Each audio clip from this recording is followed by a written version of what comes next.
Hello friends, நம்ம இன்றைக்கி பார்க்க போகிறது என்ன அப்படின்னா உயிர் ஆக்சிஜனேற்றம். அதாவது உயிரினங்கள் உட்கொள்ளும் உணவானது நொதிக்கப்படுவதால் ஆல்கஹால் உருவாகிறது அப்படின்னு சொல்கிறாங்க. உயிரினங்கள் உட்கொள்ளும் உணவானது நொதிக்கப்படுறதுனால ஆல்கஹால் உருவாகிறது. எப்படி ஸ்டார்ச்சு, சுகர் அந்த மாதிரிலாம் உருவாகிறது போல் ஆல்கஹால்களை நச்சு நீக்கம் செய்ய கல்லீரலானது ஆல்கஹால் டீஹைட்ரோஜினேஸ் என்னும் நொதியினை உற்பத்தி செய்கிறதுன்னு சொல்கிறாங்க.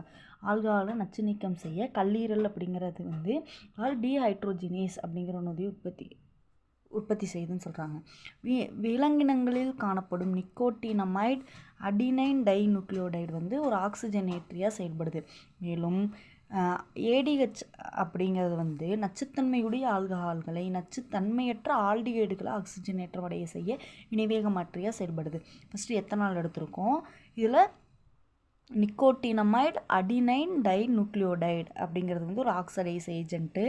அப்புறம் நெக்ஸ்ட் என்ன அப்படின்னா இந்த ஏடிஹெச் அப்படிங்கிறது என்னென்னா நச்சுத்தன்மையுடைய ஆல்கஹாலை நச்சுத்தன்மையற்ற ஆல்டிகைடாக மாற்ற போகுது. அதுதான் நம்மளுக்கு கிடச்சிருக்கிறதுக்கு என்ன ப்ராடக்ட் கிடச்சிருக்கு அப்படின்னா எத்தனால் ப்ராடக்ட் நம்மளுக்கு கிடச்சிருக்கு. அதாவது அசிட்டால்டிகைடு நம்மளுக்கு ப்ராடக்டாக கிடச்சிருக்கு அப்படின்னு சொல்ல வராங்க. உங்களுக்கு ஈஸியாக இருக்கும்னு நினைக்கிறேன். Thank you friends.